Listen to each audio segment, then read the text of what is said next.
என் உயிர் அண்ணன் செந்தமிழன் சீமான் அவர்கள் உங்களோடு. ஆயிரம் விளக்கு தொகுதி முக்களஞ்சியம் வெல்லும் பகுதி செந்தமிழ்.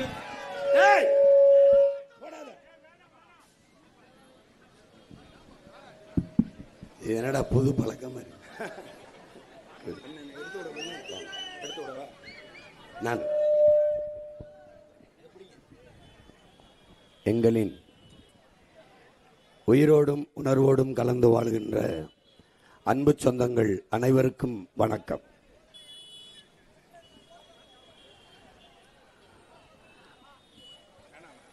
உலகெங்கிலும் பல்வேறு நாடுகளில் உரிமை இழந்து அடிமைப்பட்டு கிடந்த இனங்கள் எல்லாம் அரசியல் புரட்சியின் மூலம், கிளர்ச்சியின் மூலம், மக்கள் ஜனநாயக புரட்சியின் மூலம் விடுதலை பெற்று இன்று உயர்ந்து சிறந்து பெருமையோடு வாழ்வதை வரலாற்றில் நாம் பார்க்கிறோம், படிக்கிறோம். நான் நம் நாட்டிலே 60 ஆண்டுகளாக உரிமை இழந்து அடிமையாக வாழ்வதற்கே நாம் அரசியல் செய்து கொண்டிருக்கிறோம். அதுதான் அரசியல் என்றும் எண்ணிக்கொண்டிருக்கிறோம். அடிமையாக வாழ்வதையே அருமையான சுதந்திரம் என்று எண்ணிக்கொண்டிருக்கிறோம். இங்கே பிழைப்பது வேறு, வாழ்வது வேறு. வாழ்வது என்பது செம்மாந்து வாழ்வது. வையத்துள் வாழ்வாங்கு வான்பவன் வானுரையும் தெய்வத்தில் வைக்கப்படும் என்கிறது தமிழ் மறை. பெருமையோடு வாழணும். இந்த மண் உலகில் எத்தனை பேர் பிறந்திருப்பார்கள், இறந்திருப்பார்கள். ஆனால் எத்தனை பேர் மக்களின் இதயங்களில் நிறைந்து வாழ்கிறார்கள் என்பதை எண்ணி பார்க்க வேண்டும். விரல் விட்டு எண்ணிவிடலாம். இந்த உலகில் மிகப்பெரும் மாறுதல்களை உருவாக்கி இந்த மானுட சமூகம் மேம்பட்டு உயர்ந்து பெருமையோடு இன்னைக்கு வாழ்வதற்கு காரணமாக விரல் வெட்டி எண்ணினால் உலகெங்கிலும் மாறுதலை உருவாக்கியவர்கள் 500 பேர் இருப்பார்கள், அவ்வளவுதான். ஆனால் அந்த 500 பேரும் தன் மனச்சான்று வழி நடத்தியபடி நடந்தவர்கள் தான். இங்கே உலகெங்கிலும் மாறுதல்களை, புரட்சியை, மிகப்பெரிய மாற்றத்தை எல்லாம் ஏற்படுத்தியவர்கள் சாதாரண மக்கள் தான். மன்னர்களோ அமைச்சர்களோ இல்லை, பெரிய செல்வந்தர்களோ இல்லை, சாதாரண மக்கள் தான் உலகெங்கிலும் மாபெரும் புரட்சியை ஏற்படுத்தி மாற்றத்தை உருவாக்கி இருக்கிறார்கள். அப்படித்தான் நாம் முன்னெடுக்கிற இந்த அரசியல் ஒரு புரட்சிகர மகத்தான கனவை முன்னெடுத்துகிற ஒரு மாற்றத்திற்கான ஒரு அரசியல். இங்கே அரசியல் என்பது எப்படி கட்டமைக்கப்பட்டிருக்கிறது என்பதை அறிவு சமூகம், என்னிலும் இளைய என் தம்பிதங்கள் சிந்திக்கணும். இவர்களுடைய அரசியல் கட்டமைப்பின் அடித்தளம் சாதி, மதம், சாராயம், பணம். நடுவால ஒரு தூண், இது 4 தூண்கள், நடுவில் ஒரு தூண் திரைக்கவர்ச்சி. இதில் தான் கட்டமைத்திருக்கிறது. இவருடைய இந்த ஆட்சி அதிகாரத்தின் செயல் திட்டம் என்ன? சலுகை, மானியம், போனஸ், இலவசம். இந்த 60 ஆண்டுகளில் இதை தவிர வேற ஏதாவது சொற்களை நீங்கள் கேட்டதுண்டா? மானியம், சலுகை, போனஸ், இலவசம், அவ்வளவுதான், அவ்வளவுதான். இங்கே என் அன்பு பெற்றோர்களும் என் அன்பு தம்பி தங்கைகளும் கவனிக்கணும். சாதி ஒரு சமூகத்தில் வந்து, ஒரு நாட்டில் சாதி அரசியலாகி அது அதிகாரத்துக்கு வருமானால் அங்கே சகோதரத்துவம், சமத்துவம் செத்துப்போம். சகோதரத்துவம், சமத்துவம் என்பது கேள்விக்குறியாகிவிடும், இருக்காது. மதமே அரசியலாகி அது அதிகாரத்திற்கு வருமானால் அங்கே மனிதநேயம் என்பது மரணித்து போகும், இருக்காது. பணம் அரசியலானால் அங்கே போராடி பெற்ற சுதந்திரமும் கட்டமைக்கப்பட்ட ஜனநாயகமும் செத்து போய் கேடுகட்ட பணநாயகம் பிறந்துவிடும். இப்போது அதான் நடக்கிறது. பணம் அரசியலானால் அங்கே பண்பாடும் ஒழுக்கமும் செத்து போகும். பணம் அரசியலானால் சேவை என்கிற சொல் செத்து போய் எவன் முதலீடு செய்கிறானோ, வாக்குக்கு காசு கொடுக்கிறானோ அவனுடைய லாப தேவை வந்துவிடும், மக்கள் சேவை செத்துவிடும். இதுதான் இருக்கிற உண்மை நிலை, யதார்த்த நிலை. இதை கற்றறிந்தவர்கள் கற்றுக்கொண்டிருக்கிற என் தம்பி தங்கைகள் புரிந்து கொள்ளணும். இதை கடந்து ஒரு அரசியலை கட்டமைக்கணும். அப்ப எது இங்கே நீண்ட காலமாக நீங்கள் பாருங்கள், கட்சி அரசியல் இருக்கும், தேர்தல் அரசியல் இருக்கும், மக்கள் அரசியல் இருக்காது. இங்கே செய்தி அரசியல், விளம்பர அரசியல் செய்வார்கள், செயல் அரசியல், சேவை அரசியல் இருக்காது. அது எப்படின்னா, செப்டம்பர் 16 குடும்ப தலைவிகளுக்கு 1000 ரூபாய் கொடுப்போம் என்பது செயல். இது பாருங்க செய்தி. ஆனால் ஜனவரி 1 இதற்கு நாடெங்கிலும் பதாகையில் வச்சு தொலைக்காட்சிகளில் டிஜிட்டல் எண்ணியல் திரையில் செப்டம்பர் 16 குடும்ப தலைவிக்கு 1000 கொடுப்போம் என்று ஜனவரி 1 விளம்பரம் செய்வார்கள். இதற்கு பேர் என்ன? செய்தி அரசியல், விளம்பர அரசியல். சேவை அரசியல் என்ன? ஒரு குடும்ப தலைவிக்கு உதவணும்னா 1000 ரூபாவோட ஈட்டிக்கொள்ள முடியாத வறுமை இருக்குன்னா, ஏழ்மை இருக்குன்னா 950 கோடியை இழக்குது அரசு. இந்த 950 கோடியை ஒவ்வொரு மாதமும் பார்த்தா 12,000 கோடி கிட்ட போகுது. அதை என்ன பண்ணணும்? 12,000 கோடியை ஒரு சிறு குறு தொழிலில் முதலீடு செய்து பெண்களுக்கு கொடுக்கணும்னு நினச்சா அவங்களுக்கு நிலையான ஒரு வாய்ப்பை, வேலை வாய்ப்பை ஏற்படுத்தி வருவாய் பெருக்கத்தை கொடுத்து தங்கள் கைகளிலேயே சம்பாதித்து கொண்டு வாழ்கிற ஒரு தற்சார்பு வாழ்க்கை முறையை கொடுப்பது செயல் அரசியல், சேவை அரசியல். இந்த 1000 வச்சு கொடுத்து ஏமாற்றுவது என்பது அது ஒரு விளம்பர அரசியல், செய்தி அரசியல். அங்கே சேவையும் இல்லை, செயலும் இல்லை, அது மக்கள் அரசியலும் இல்லை.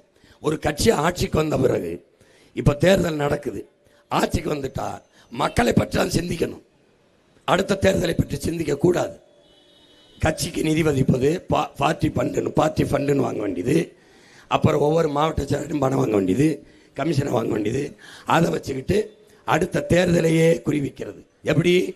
மக்களை பற்றி சிந்திக்காமல், மக்கள் அரசியலை சிந்திக்காமல் கட்சி அரசியல், தேர்தல் அரசியல். தேர்தல் அரசியல்னா என்னன்னா, மகளிர் வாக்கை நம்ம எடுக்கணும். என்ன பண்ணலாம்? குடும்ப தலைவிக்கு 1000, தேர்தல் அரசியல். அடுத்து படிக்க போகிற இளைஞர்கள் வாக்கை நம்ம பக்கம் இழுக்கணும். என்ன பண்ணலாம்?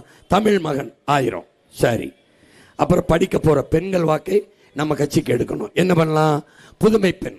புதுமை பெண் எது? 1000 ரூபாய்க்கு கையேந்திர பெண் தான் புதுமை பெண். எது உண்மையிலே புதுமை பெண்? எது?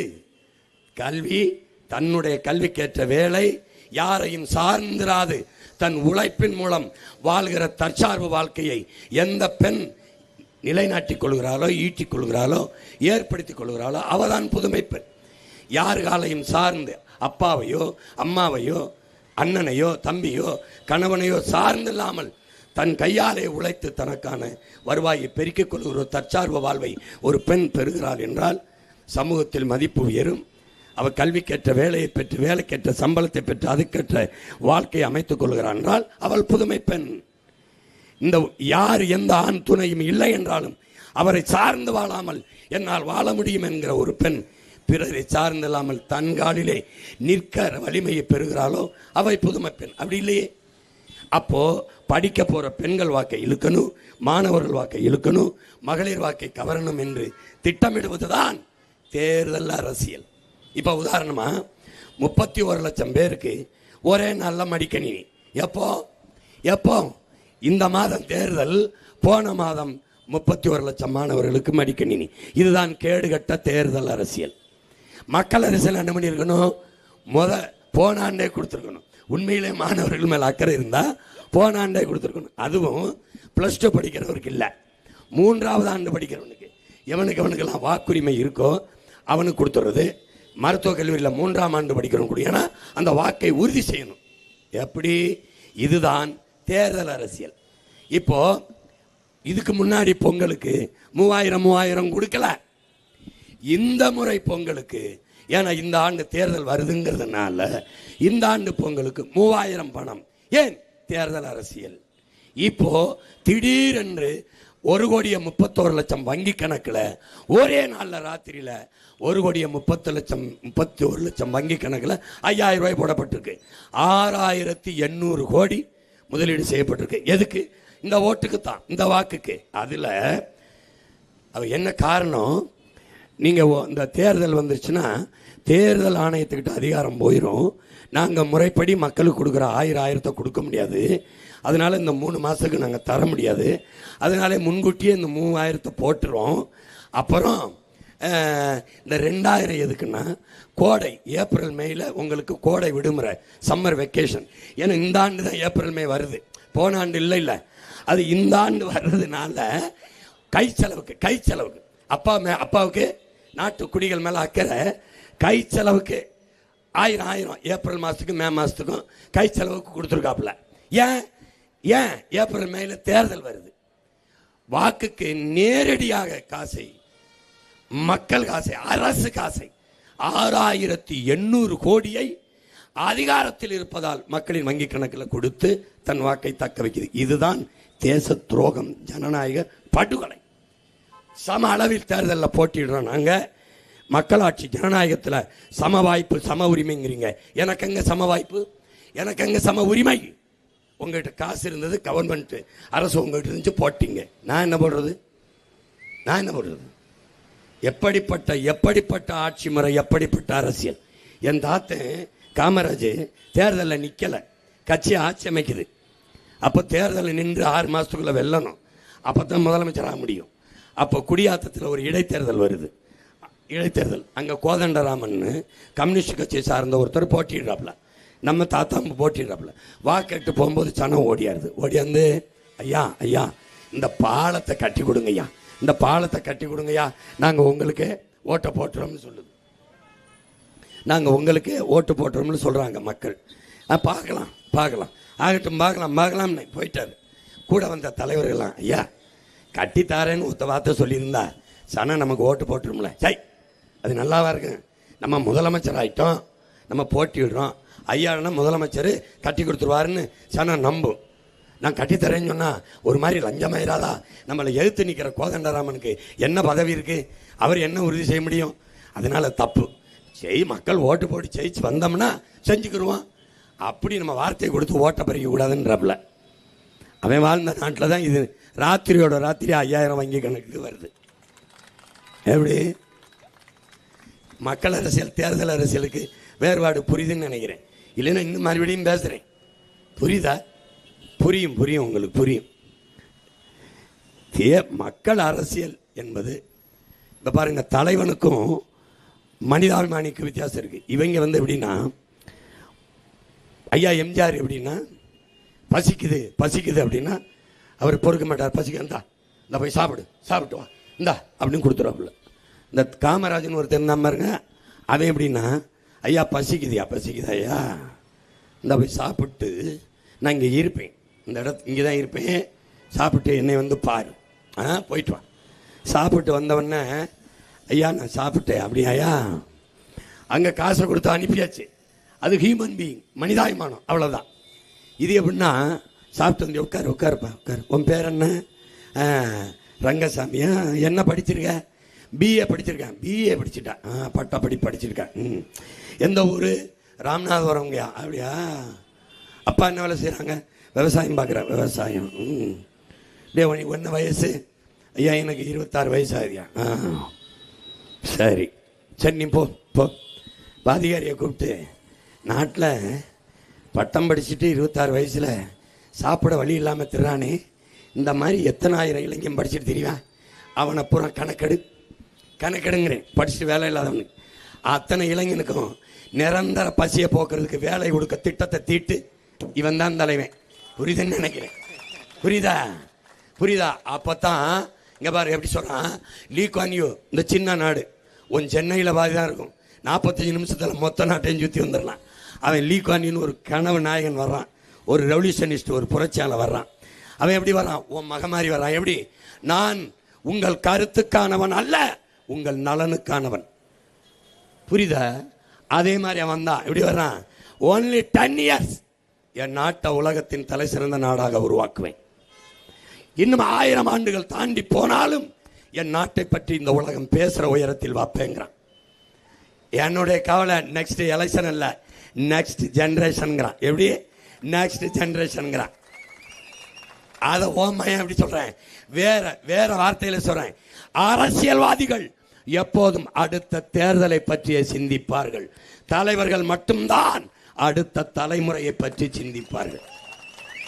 அடுத்த தலைமுறை பற்றி சிந்திக்கிற தலைவர்கள் யாராவது சிந்திக்கிற தலைவனா இருந்தால் தெருவுக்கு தெரு டாஸ்மார்க் இருக்குமா என்று சிந்தித்து பார். எப்படி என்ன பண்ணிருக்கணும்? ஒரு சமூகத்தை கட்டமைக்க கையில் இருக்கிற ஆகச்சிறந்த கருவி கல்விதான்.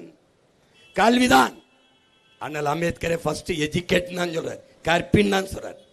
கல்விதான் சிறந்த செல்வம். உலகத்தில் அறிவு செல்வம் தான்.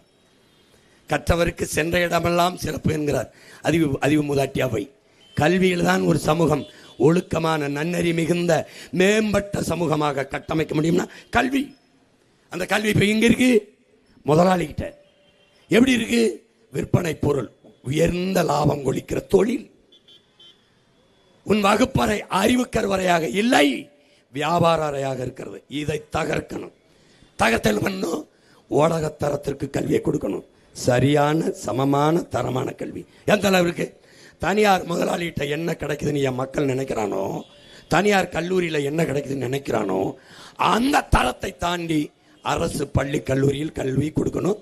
சரியாக சமமாக தரமாக ₹1 கட்டணம் இல்லாமல் கொடுக்கணும்.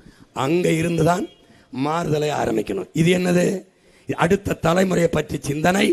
தேர்தல் அரசியல் இல்லை, கட்சி அரசியல் இல்லை, மக்கள் அரசியல். இதைத்தான் நம்ம செய்யணும். விளங்குது. இதுதான் செயல் அரசியல், சேவை அரசியல். இப்படி யார் செய்தால்? உலகத்தில் பின்லாந்து, 2வது தென்கொரியா, 3வது சின்ன நாடு சிங்கப்பூர். கல்வியில் உலகத்தில் எத்தனை நாடு? 3வது இடத்துல இருக்கான். ஒரு உள்ளங்கை அளவு சிங்கப்பூர். எழுதி வைத்துக்கொள். உன் மகன் எடுத்த நாட்டை கொடு. இதே பின்லாந்தும் இதே தென்கொரியாவும் சிங்கப்பூரும் அங்கிருந்து சொல்லும். இந்த உலகத்திலே தலை சிறந்த கல்வியை யார் கொடுக்கிறான்னா உலகத்தரம், தமிழ்நாட்டு தரம் என்று சொல்லுகிற அளவிற்கு கல்வியின் தரத்தை உன் மகன் உயர்த்துவேன். தனியார் முதலாளிகளோட போட்டி போடுவேன். மலேசியா போடுது, அமெரிக்கா போடுது. என்ன போடுது? தனியார் பள்ளி கல்லூரி, தனியார் மருத்துவமனை என்ன கொடுக்குதோ அதுக்கு இணையாக போட்டியை போட்டு காம்படிட் பண்ணி மக்களுக்கு சேவை செய்து. நின்றுவியா? சேவை செய்து அது மாதிரி செய்யணும். கல்வியில் இருந்து தான் ஆரம்பிக்கணும். கல்வியில் இருந்தால் சாலை விதி, சட்டம், ஒழுங்கு எல்லாம். நம்ம ஐயா அப்துல் கலாம் அவர்கள் எல்லா நாட்டுக்கும் போயிட்டு வந்து ஒரு செய்தியை சொல்கிறார்கள். உலகத்தில் எந்த நாட்டுக்கு போனாலும் என் நாட்டு மக்கள் அந்த நாட்டு சட்டத்திட்டத்தை அப்படியே கடைபிடிக்கிறாங்க. ஆனால் என் சொந்த நாட்டுக்கு வந்தால் எது ஒன்றையும் கவனிக்கிறது இல்லை. சாலையில் குப்பை போடுறது, பீர் பாட்டில் குடிச்சு உடச்சி போடுறது, அங்கே ஒன்று கிடைக்கிறது, தாறுமாறு அப்படி ஓடுறது, சாலை விதி எதையும் மதிக்கிறது இல்லை. ஏன்? இந்த நாடு கொடுத்திருக்கிற அளவு கடந்த சுதந்திரம்ங்கிறது. அப்ப எப்படி சரி செய்வ? கட்டுப்பாடற்ற சுதந்திரமும் சுதந்திரமற்ற கட்டுப்பாடும் சரியா வராது.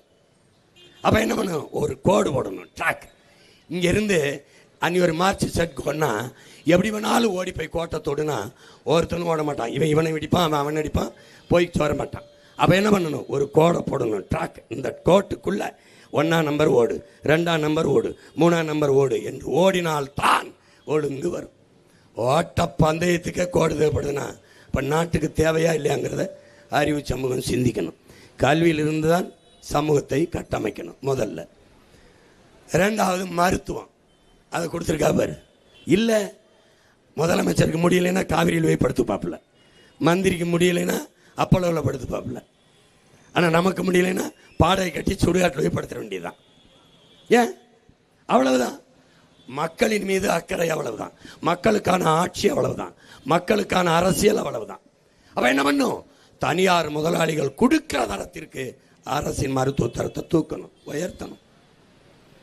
இது அரசின் கடமை.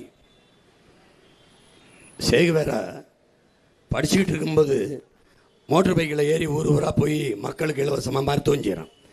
அவன்கிட்ட கேட்கும்போது அவன் சொல்கிறான், என் கல்வி என் மக்களுக்கானதுன்றான்.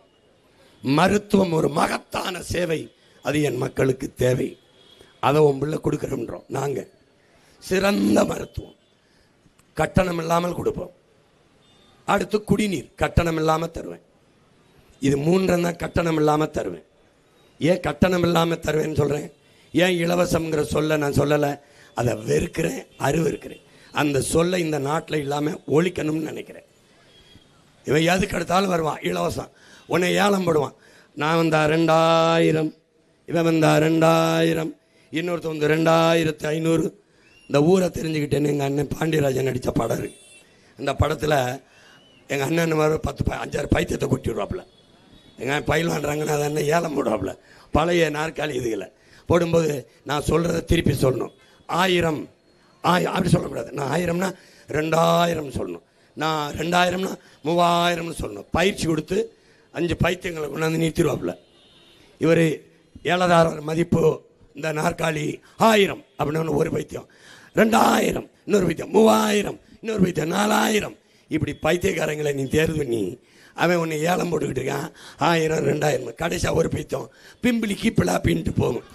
அதுதான் டே பைத்தியங்களா, நீ 1000 கொடு 2000 கொடு, எங்கிருந்துடா எடுப்ப அந்த 2000 எங்கே எடுப்ப? ஏற்கனவே 10,50,000 கோடி 10,5 லட்சம் கோடி கடன் டெபிசிட். கடன் 1 லட்சம் கோடி வட்டி. நாட்டின் பட்ஜெட்டு 3 லட்சம் கோடி, 1 லட்சம் கோடி போயிட்டு இருக்கு. இவன் அறிவிச்சிருக்க ஃப்ரீ ஸ்கீம் இருக்குல்ல, இலவச அறிவிப்பு. தேர்தல் அறிக்கை என்னன்னு நினைக்கிறேன்? நாங்கள் வந்தால் ஃப்ரிட்ஜ் கொடுப்போம், நாங்கள் வந்தால் 1 லிட்டர் எண்ணெய், 1 கிலோ பருப்பு, அப்புறம் 10,000 போடுவோம், இவர் வந்து 8,000 டோக்கன். இதுவாடா தேர்தல் அறிக்கை? இதுவாடா ஒரு தலைவனின் கனவு? இதுவா? இதை சைத்துக்கிட்டு இந்த சமூகம். கல்வி எதுக்கு தான் உங்களுக்கு இருக்கு? மூளைங்கிற உறுப்பு எதுக்கு தான் இருக்கு? எதுக்கு தான் இருக்கு? எதுக்கு தான் இருக்கு? சரி, இந்த இருந்து தமிழ்நாட்டிலேருந்து 1/2 கிலோமீட்டரில் தானே கேரளா இருக்கு, 1/2 கிலோமீட்டர் தானே இருக்கு. இப்படி ஏதாவது ஒரு அறிவிப்பு, டோக்கன் 8,000 தாரேன், 1/2 கிலோ பருப்பு தாரேன், 1 கிலோ எண்ணெய் தாரேன், உனக்கு மிக்சி தாரேன், ஃப்ரிட்ஜு தாரேன் சொல்லி பார்த்து செருப்பு விளக்கமாறு கட்டை கொண்டடிப்பான். தெரியுமா தெரியாதா? இப்படி தான் ஓட்டு காசு கொடுத்து பறிக்கிறான். அவன் உலகத்தரத்துக்கு கல்வி கல்வின்னு பேசிட்டு இருக்கோம். இந்த நாட்டில் எங்கேயும் இல்லையா? இருக்குது, கொடுத்தா ஒருத்தன். 5 ஆண்டுல டெல்லியில் அரவிந்த் கெஜ்ரிவால் உலகத்தரத்திற்கு தூக்கி தாழ்ந்தான். டெல்லியில் போய் கல்வி கட்டடத்தை பாரு, கற்பித்தல் முறையை பாரு. நான் சொல்ற பின்லாந்து, தென்கொரியா, சிங்கப்பூருக்கு இணையா தூக்கி தள்ளுனான். கேரளாவில் ஒரு பெரியவர் பினராயி விஜயன் 31 விழுக்காடு அரசு பள்ளி கல்லூரிகளுக்கு தனியார் பள்ளிக்கு போய்கிட்டு இருந்த மாணவர்களை இழுத்து வந்துட்டார். தரத்தை உயர்த்தி கட்டடத்தை கற்பித்தல் முறையை தூக்கிட்டான். இங்க படிக்கிற பிள்ளைகள் படிக்கிற பள்ளிக்கூடம் சுடுகாடு மாதிரி இருக்கு, சுடுகாடு நட்சத்திர விடுதி மாதிரி இருக்கு. என்ன ஆட்சி முறை இது? இதை சாய்த்துக்கிட்டு இந்த முறையும் வாக்கு செலுத்த தயாராகிட்டாங்க. அவர் ஃப்ரிட்ஜு தாராரு, இவர் டோக்கன் தாராரு. டோக்கனை கொடுத்து எதை வேணாலும் வாங்கிக்க அப்படின்னு. எதை வேணால் வாங்கிக்கலாம். தமிழ்நாட்டு முதலமைச்சர் பதவி வாங்கிக்கலாமா? 8,000 கொடு. ஏடா பைத்தியங்களா? குடிக்க வச்சு 10 லட்சம் பேர் தாலி எடுத்திருக்கிய, இந்த தாலியை வாங்கிடலாமா? என் மானத்துக்காக உயிரை விட்ட இனக்கூட்டத்தின் மானத்தை வித்திருக்கீங்களே. இதில் வேற தமிழகத்தை தலை குனிய விட மாட்டேன், தலை நிமிர விட மாட்டேன்னு சொல்லு. எவன் தலை குனியான்? தலை நிமிர்ந்திருக்கான். குடிச்சு தொங்கி போச்சு, இப்படி தொங்கி திரிறான். வேட்டி விழுகுதா சட்டை விழுகுதான்னு தெரியாம தெருவில் விழுந்து திரிறான். கேவலம் கேவலம் கேவலம். கொடுத்து கொடுத்து வாழ்ந்த இனத்தை கையேந்தி நிற்கிற, வாங்குவதற்கு கையேந்தி நிற்கிற ஒரு இனமாக மாற்றி நிறுத்தி விட்டார். வெற்று அறிவிப்பு, இலவச அறிவிப்பு. சரி, படித்தவர்கள் வரலாறு, புவியியல், அறிவியல், பொருளாதாரம் எல்லாம் படிக்கிறீங்க. ஒரு நாடு கடன்பட்டு 10,5 லட்சம் கோடி கடன். ஆசிரியருக்கு சம்பளம் கொடுக்க முடியல, வீதியில் வந்து போராடுறான். பகுதி நேர ஆசிரியர், நாங்கள் சம வேலை செய்கிறோம், சம ஊதியம் கொடுங்க, பணியை நிரந்தரம் கொடுங்கிறான், கொடுக்க முடியல. மருத்துவர், உயிர் காக்கும் மருத்துவர் இருக்கான்ல, வீதியில் வந்து நிற்கிறாங்க மருத்துவ பெருமக்கள். அறிவை புகட்டும் ஆசிரியர் பெருமக்கள் வீதியில் நிற்கிறாங்க. உயிரை காக்கும் போது சேவை செய்கிற தேவதைகளாக இருக்கிற சேவை பெண்கள், நர்ஸுகள், செவிலியர்கள் வீதியில் நிற்கிறாங்க ஊதிய உயர்வுக்கு. போக்குவரத்து தொழிலாளர்கள் பழைய ஓய்வூதியத்தை எங்களுக்கு கொடுங்க, நீங்கள் சொன்னது மாதிரியே கொடுங்கன்னு கேட்குறாங்க. இந்த ஆசிரியர்களுக்கெல்லாம் அவங்க கேட்குற சம்பளத்தை கொடுக்க அதிகபட்சம் போனால் 150 கோடி செலவாகும். அவ்வளவுதான். ஆனால் 6,800 கோடியை நீங்கள் 5,000 ரூபாயில இழக்கிறீங்க. 980 கோடியை இந்த 1000 ரூபாயில இழக்கிறீங்க. எந்த எங்கள் அம்மா எனக்கு 1000 ரூபா கொடுங்க மாசம்னு கேட்டா? எந்த எங்கள் அம்மா வங்கி கணக்கில் 5000 போடுங்கன்னு கேட்டா? ஆனால் கேட்கிறார்கள் ஆசிரியர்கள், கேட்கிறார்கள் மருத்துவர்கள், கேட்கிறார்கள் செவிலியர்கள், கேட்கிறார்கள் மகளிர் சுய உதவி குழு பெண்கள். கேட்கிறவன் கொடுக்க மாட்டேங்கிற. எப்படி கேட்கிறான்? என் விவசாயி, நான் வெம்பாடு விட்டு வேர்வை சிந்தி விளைய வச்ச நெல்ல நீ உரிய விலை கொடுத்து அகவிலையை கொடுத்து வாங்கி கொள்முதல் செய்து சேமிப்பு கிடங்களை சேமித்து வாய் என்று கேட்கிறான். சாலையில் போட்டு வீதியில் போட்டு முளைக்க வச்சு வேர்வை சிந்தனவனை கண்ணீர் சிந்த நிற்க வைக்கிறேன். ஆனால் குடிக்கிற டாஸ்மார்க் சரக்கை குளிரூட்டப்பட்ட அறையில் பூட்டி வச்சு கண்காணிப்பு கருவி வச்சு வாசலில் 2 காவலரை போட்டு பாதுகாக்கிறேன். யார் நீ? யார் நீ? யார்? 4 கோடியில் கட்டினா 400-500 பேர் இருந்து படிக்கிற நூலகத்தை கட்டிடலாம். படிக்க பள்ளிக்கூடம் கட்டி தராமல் குட்டி வச்சராக்கிட்டு 200-300 கோடியில் லைப்ரரி கட்டுறேன், நூலகம் கட்டுறேன், மாளிகை மாதிரி கட்டுறேன்னு அங்கே உட்கார்ந்து படிக்க ஒருத்தனும் இல்லை. எதுக்கு நீ 400 கோடி 300 கோடிக்கு நூலகம் கட்டுற? கட்டு, 10 கோடி கட்டு. அந்த முதலீட்டை பள்ளிக்கூடத்துக்கு கொடு, பள்ளிக்கூடத்தை தரமா கட்டு, கழிவறை கொடு, பெயர்பலை கொடு, எண்ணியல் திரையை கொண்டா, டிஜிட்டல் போர்டு கொண்டு வா, விளையாட்டு திடல் கொடு, அங்கே நீச்சல் குளம் கொடு. ஏன் கெஜ்ரிவால் கட்டியிருக்கானே, உன்னால முடியாதா? முடியாதா? எல்லாத்துக்கும் மற்ற மாநிலங்களை விட நாம நல்லா தான் இருக்கணும். எங்கே கிழிச்ச? கேரளாவுக்கும் கல்வி இல்லை, டெல்லியில் கெஜ்ரிவால் கொண்டு வந்து எஜுகேஷன் இல்லை, எங்க இருக்கு? அப்போ ரைத்துக்கார நாட்டை படைச்சு தொலைச்சு விடுங்க, மாத்துங்க. அதனால அவன் பிள்ளை திரும்ப மாற்றம்ங்கிறது சொல்லல, செயல்.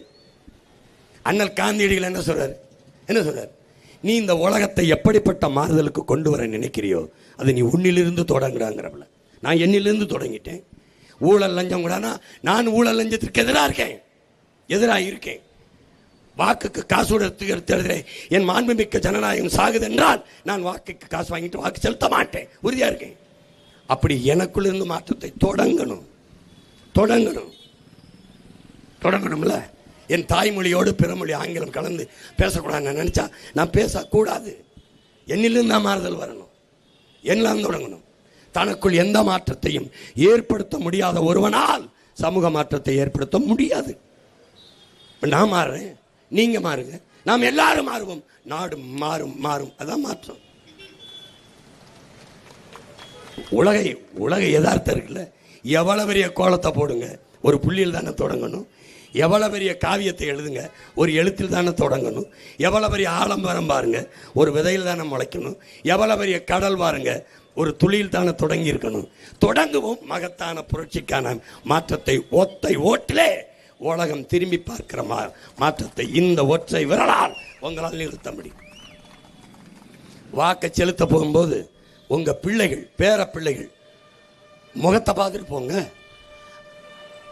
வாக்கு போய் பார்க்கும்போது அப்படி யோசிங்க, எந்த சின்னத்துக்கு வாக்கை செலுத்தினா நம்ம பிள்ளைகளின் எதிர்காலம் நல்லா இருக்கும். யார் நல்ல கல்வியை கொடுப்பான்? கல்விக்கு, மருத்துவத்துக்கு, குடிநீருக்கு தான் பெரும் பொருளாதார செலவு, பெரும் பொருள் செலவு, பெரும் பண செலவு ஆகிறது என்று ஐயா அப்துல் கலாம் சொல்றாங்க. இது மூன்றையும் கொடுத்து விட்டால் நம் மக்களுக்கு தேவைக்கு அதிகமாக பணம் சேர்க்க வேண்டும் என்ற எண்ணம் இருக்காது, பெரிய பொருள் செலவு இருக்காது. கல்வி, மருத்துவம், குடிநீரை நானே கொடுத்துட்டேன்னா 10,000 கொடுத்தா கூட செலவு பண்ண முடியாது. இப்போ என் தங்கச்சிக்கு 10,000 செலவு பண்ணி காசு பண்ண செலவு பண்ண முடியாது. மீதி என்ன? காய்கறி நான் தான் வேளாண்மை செய்வேனே, நான் தான் விவசாயம் செய்ய போறேனே, நான் தான் ஆடு மாடு வளர்க்க போறேனே. நீ அவமானப்படுவா, வரமாட்டா. ஆடு மாடு வளர்க்கறத விமர்சனம் பட்டியெல்லாம் வச்சிருக்கேன். நான் வந்து உட்கார்ந்தவன அவன் பேரெல்லாம் எடுத்து அவன் வீட்டில் பால் குடிச்சான தூக்கிட்டு வாடா, கறிதண்ணை தூக்கிட்டு வா. நீ தானே ஆடு மாடு மேய்க்கிறது, அவமானம்னவன் வாடா, மரத்தில் கட்டுறா, பச்சை மட்டை ஏடுறா, கொன்னே விடுவேன். பால் குடிக்கூடாது, கறி திங்கக்கூடாது, முட்டை சாப்பிடக்கூடாது. ஆமாம், என்ன அப்போ பெரும் பொருள் செலவு இதில் போயிடுது. அதை தவிர்ப்பதற்கு இது மூன்றையும் தரமாக கொடுக்கணும். இப்போ யார் கொடுப்பான்னு பாரு. சாப்பிட்டு போய் தான் வாக்கு செலுத்த போவீங்க. குனிஞ்சு காலையில் சாப்பிடும்போது மகன் சொன்னதுக்காக, உன் உடன்பிறந்த சொன்னதுக்காக தட்டை பாரு. தட்டு இந்த சாப்பாட்டில் சாப்பிட்ற சாப்பாடை தந்தது யார்? கடையில் வாங்கியிருப்பேன். கடைக்கு அந்த கத்திரிக்காய், வெண்டைக்காய், அரிசி, பருப்பை கொடுத்தவன் யார்? யோசிச்சு பாரு, விவசாயி. அப்போது அந்த விவசாயிக்கு நன்றிங்கிற ஒரு எண்ணத்தை நெஞ்சில் அந்த எண்ணத்தை சுமந்து போ. வாக்ககத்துக்கு போ, 23ஆம் தேதி போய் பாரு. உனக்கு அந்த எண்ணத்தோட போ. உனக்கு உணவை தந்தவன் என் சின்னமா நிற்பான், விவசாயி நிற்பான். அவனுக்கு என்ன செய்யணும்? நீ நீ நீ கார் இல்லாமல் வாழ்ந்துருவ, செல்போன் இல்லாமல் வாழ்ந்துருவ, தொலைக்காட்சி இல்லாமல் வாழ்ந்துருவ, எல்லாம் இல்லாமல் வாழ்ந்துருவ. ஆனால் நீரும் சோறு இல்லாமல் வாழ முடியாது. அப்போ உலகத்தில் முதன்மையானது உயிர் தேவை, உணவு தேவை தான். அதனால் சுழந்தும் ஏற்பின்னது உலகம், அதனால் உழந்தும் உழவே தலைன்னு நமது முன்னவன் வள்ளுவ பெருமான் பாடினான். அப்போ என்ன பண்ணணும்? நன்றி அப்படின்னு ஒரு தடவை அவனை தொடு, ஒரு அழுத்து இந்த தீய அரசியலை தீயை வச்சு கொளுத்துவீங்க. இந்த ஆட்சியை கொளுத்து மாற்றி எழுது. ஒற்றை விரலால் திமுக வெல்லுது, அதிமுக வெல்லுது, இதெல்லாம் வெல்லுதுன்னா செய்தி, சும்மா ஒரு செய்தி, வழக்கமான செய்தி. தாமரை வெல்லுது, வேற இந்த கை சின்ன வெல்லுது, அது போடு. விசில் போட போறியா? தேட்டரில் அடிச்சுக்கிட்டு திரிந்தா, இப்போ தெருவில் அடிச்சு திரிறா, ஊதி திரிற, ஊது எவ்வளோ நாள் ஊதி திரிறாங்க பாரு. நீ யோசிச்சு பாரு. போட்ட அதெல்லாம் ஒரு நிகழ்வு, சாதாரண ஒரு சம்பவம். ஆனால் உங்கள் பிள்ளைகள் எங்களுக்கு 1000 விளக்கிலே என் அன்பு தம்பி என் ஆறுயிர்கள் இளவல் சோழன் மு களஞ்சியத்திற்கு இங்கே தியாகர நகரில் என் தங்கைக்கு அனுஷா விஜயகுமாருக்கு நீங்கள் செலுத்தி வெல்ல வைப்பது என்பது எங்கள் வெற்றி அல்ல, உங்கள் வெற்றி. திமுக உதயசூரியனுக்கு போட்டீர்கள், அவர்கள் வென்றார்கள், நீங்கள் தோற்று போனீர்கள்.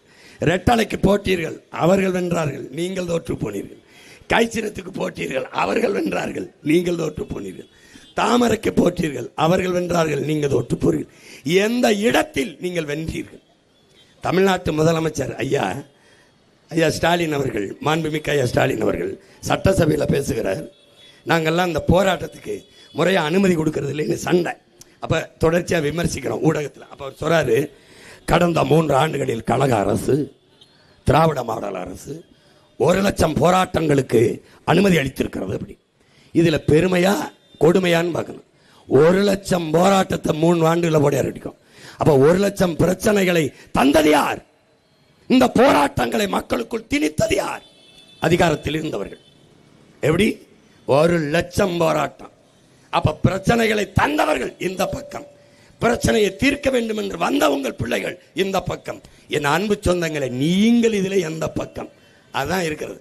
தோற்று போனீர்கள். நீங்கள் ஒரு அடிப்படை வசதியை கூட நிறைவேற்ற முடியாமல் அரசு எதிர்பார்த்திருக்கிறீர்கள். மிக்சி, கிரைண்டர், 1000, 500, வேட்டி, சேலை, அரிசி, பருப்பு. தோற்று போனீர்கள். மாறுங்க. ரஷ்ய எழுத்தாளர் ஆண்டன் சொக்கேவ் சொல்றான், என்ன சொல்றான்? தோற்று போன சமூகம் எப்படி இருக்கும்னா, அரிதினும் அறியா ஒரு சிந்தனையாளன் வருவான் எப்பவாது அந்த சமூகத்தில், அவனுக்கு எதிராக 1000 முட்டாப்பையில முன்னிறுத்துவான்றாப்ல. பூரா வாடகை வாங்கில கூட்டி வச்சுக்கிட்டு தினா என்னை திட்டதான் வேலை அவனுக்கு. அவனும் சிந்திக்க மாட்டான், சிந்திக்கிறதையும் கேட்கவும் மாட்டான். அந்த நாட்டில் தோற்று போன சமூகத்தில் தேவையற்ற அவசியமற்ற செய்தியை தலைப்புச் செய்தியாக இருக்குங்கிறாப்ல. அப்படிதான் இருக்கும். நீ பாரு, இதை மாற்றணும். அப்போ என்ன செய்யணும்? என் அன்பு சொந்தங்கள், அறிவார்ந்த பெருமக்கள், கற்றறிந்த சான்றோர்கள், நல்லாட்சியை, நல்ல அரசியலை விரும்புகிற மக்கள், ஊழல் லஞ்சத்தை விரும்பாத, எதிர்க்க வேண்டும், அதை ஒழிக்க வேண்டும் என்று விரும்புகிற மக்கள், பசி பஞ்சமில்லாத நாட்டை படைக்க வேண்டும் என்று விரும்புகிற மக்கள், ஏழ்மை வறுமை இல்லாது ஒழிக்க வேண்டும், வேலையின்மை இல்லை என்ற நிலையை உருவாக்க வேண்டும், பாலுக்கலாத குழந்தை, கல்விக்கு ஏங்காத மாணவன், வேலைக்கிளையாத இளைஞன், இதுதான் என் கனவு இந்தியா என்று அடிமை இந்தியாவில் இந்த முழக்கத்தை முன்வைத்தான் இளைய புரட்சியாளன் பகத்சிங். விடுதலை பெற்று 80 ஆண்டுகளில் இன்னும் அந்த முழக்கத்திற்கான அவசியம் அப்படியே இருக்கிறது. இதை மாற்ற வேண்டும் என்று உங்கள் பிள்ளைகள் துடிக்கிறோம். எனவே என் அன்பு சொந்தங்களே, மதிப்புமிக்க உங்கள் வாக்கை விவசாய சின்னத்தில் செலுத்தி நீங்கள் வெற்றி பெறுங்கள்.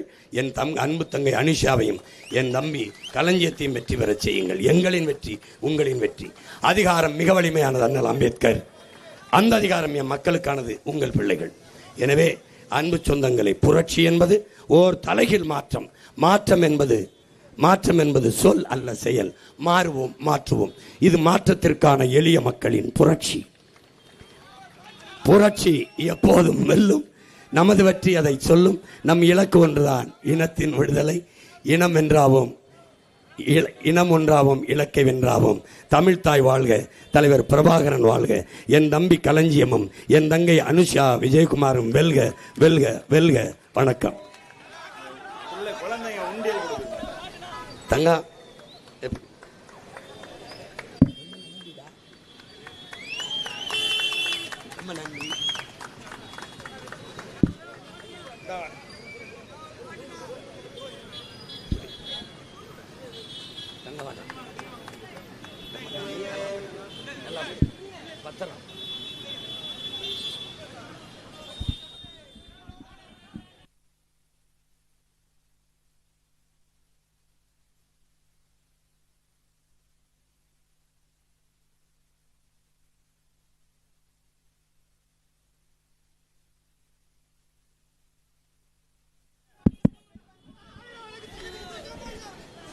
பேசுறதுக்கு தொண்டை கஷ்டமா இருக்கு.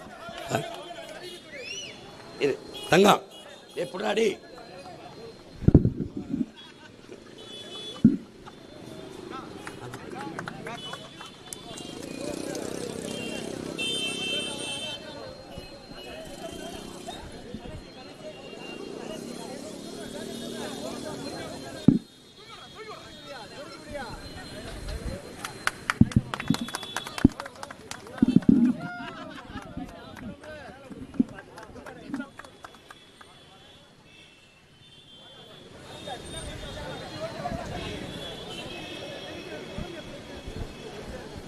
போடுகிற ஓட்டையெல்லாம் திருடனுக்கே தொடர்ந்து போட்டா நாட்டு நிலைமை என்ன ஆகும் நீயும் கொஞ்சம் எண்ணி பாரு. போடுகிற ஓட்டையெல்லாம் திருடனுக்கே தொடர்ந்து போட்டா நாட்டு நிலைமை என்ன ஆகும் நீயும் கொஞ்சம் எண்ணி பாரு. ஊழல் லஞ்சம் பெருத்து போச்சு, உண்மை நேர்மை செத்தே போச்சு, மாண்புமிக்க மக்கள் ஆட்சி மண்ணோடு மண்ணா போச்சு. ஊழல் லஞ்சம் பெருத்து போச்சு, உண்மை நேர்மை செத்து போச்சு, மாண்புமிக்க மக்கள் ஆட்சி மண்ணோடு மண்ணா போச்சு. கேடுகட்ட பணநாயகம் கேலி பண்ணி சிரிக்குதம்மா. பொறுப்பது பாவம்தானே, சகிப்பது சாவம்தானே. நல்ல ஆட்சி மலர்வதற்கு என்ன வழி கூறம்மா. விவசாயி சின்னத்துல ஓட்ட நீயும் போடம்மா. போடுகிற ஓட்டையெல்லாம் திருடனுக்கே தொடர்ந்து போட்டா நாட்டு நிலைமை என்ன ஆகும் நீயும் கொஞ்சம் எண்ணி பாரு.